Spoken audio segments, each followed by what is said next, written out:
Tatal menginginkan Pak Rudiana itu bersumpah kalau tidak pernah terjadi rekayasa, kalau tidak pernah dia dan anak buahnya melakukan penganiayaan. Jadi sumpah yang keduanya ini berbeda. Yang satu sumpah pocongnya meyakini itu anaknya. Ya kalau itu sih kan hanya isu di netizen. Jadi ini kan apa yang Saka rasakan, apa yang Saka lihat, apa yang Saka dengar akan Saka ucapkan semua. Bagaimana nih Saka akhirnya tempat itu Saka juga kemarin ini kebanyakan juga mencabut laporan juga kemarin. Jadi kan secara penalti mereka ini menjadi tersangka. Iya.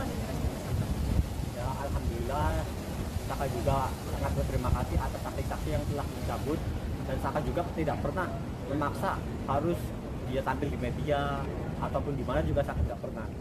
Jadi itu kan inisiatifnya dia sendiri. Jadi Saka juga berterima kasih banget atas saksi-saksi yang telah dicabut, dan buat kejanggalan-kejanggalan ada titik terang buat kedepannya. Insya Allah 7 terpidana bisa keluar.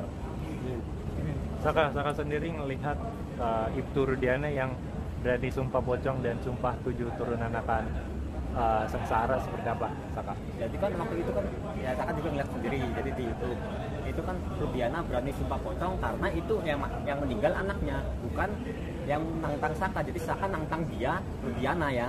Jadi Saka nantang Rudiana sebenarnya bahwa Saka ini tidak pernah melakukan apa yang dituduhkan, dan ada apa penyiksaan di dalam apa dalam proses Kepolisian. dalam proses kepolisian waktu pertama Saka ditangkap. Saka akhirnya gimana nih kamu sudah meluapkan apa yang kemarin kamu alami di dalam itu, sudah kamu luapkan di ruang persidangan. Rasanya seperti apa sih? Ya alhamdulillah. Jadi Saka tuh udah apa ngomong apa adanya, ya tinggal giliran yang buat contoh yang buat di dalam. Jadi Saka ini bisa mengatakan apa sih yang sebenarnya terjadi, masa mereka enggak. Jadi ada contoh. Sangat yakin Saka dengan PK ini, Saka? Ya, kita sangat yakin. Mungkin banyak juga fakta-fakta di persidangan yang baru terungkap soal yang digebukin, terus juga yang membuat Farhat nangis juga. Dari Saka sendiri ngelihatnya seperti apa sih, Saka? Ya kalau Saka sendiri pribadi ya Saka tuh kadang-kadang berpikir kenapa sih kayak gini, padahal Saka tuh nggak pernah melakukan apa yang dituduhkan. Saka kayak mimpi apa, Saka tuh berpikir pribadi sendiri aja tuh bingung. Saka tuh nggak pernah melakukan apa yang dituduhkan, tapi mengapa harus menanggung beban yang bukan Saka lakukan. Dan bagaimana nih melihat ini sebagai layar juga mengawal Saka dari awal sampai akhir sampai sidang PK ini, melihat beliau yang akhirnya sekarang membawakan hasil sidang PK ini gimana nih? Awalnya jadi Saka tuh nggak nyangka cari dulu tuh udah pasrah.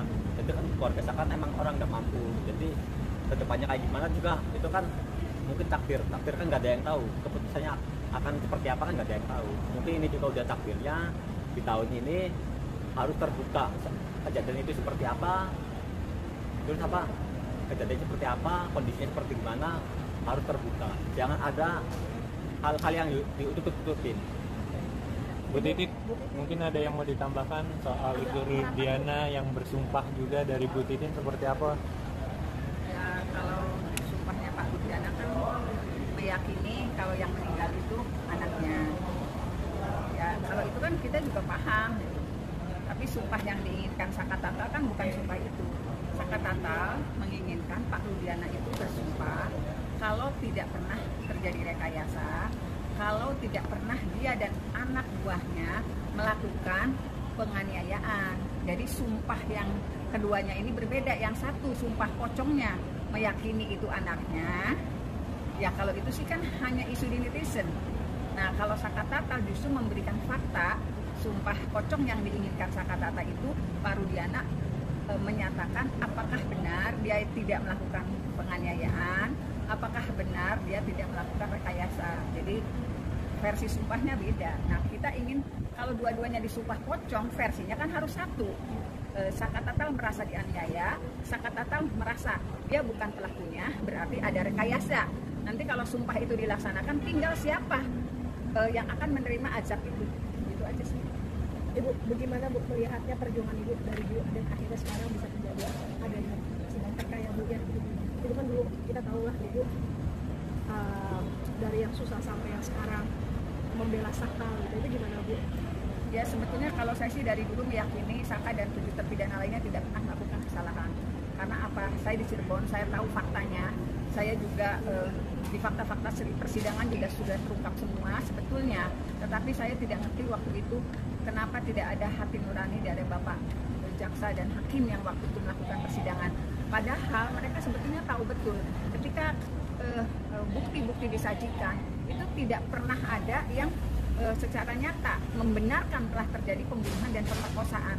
Berulang kali saya sampaikan dakwaan dan tuntutan itu terjadi penusukan, tetapi tidak pernah ada luka tusuk di tubuh korban seperti yang tertuang dalam hasil visum maupun hasil otopsi. Tetapi saya juga nggak paham kenapa waktu itu hati nurani orang-orang yang dianggap harus melakukan penegak keadilan justru tidak bergeming dengan fakta-fakta persidangan. Padahal mereka juga sebenarnya tahu ke-8 terpidana ini sekarang yang dulu terdakwa itu mengalami penyiksaan luar biasa. Mereka sebenarnya paham. Jadi saya sih nggak ngerti sih waktu itu apa yang ada di pikiran dan apa yang menjadi pertimbangan majelis dan jaksa yang melakukan penuntutan. Tapi Saka sendiri melihat bantahan dari itu Rudiana tentang aniaya kamu dan 7 terpidana lainnya. Ya kalau itu masa Saka nggak peduli, yang ngalamin kan Saka sendiri, bukan dia. Emang dia ngalamin apa? Ngalamin penyiksaan atau enggak yang disiksakan Saka?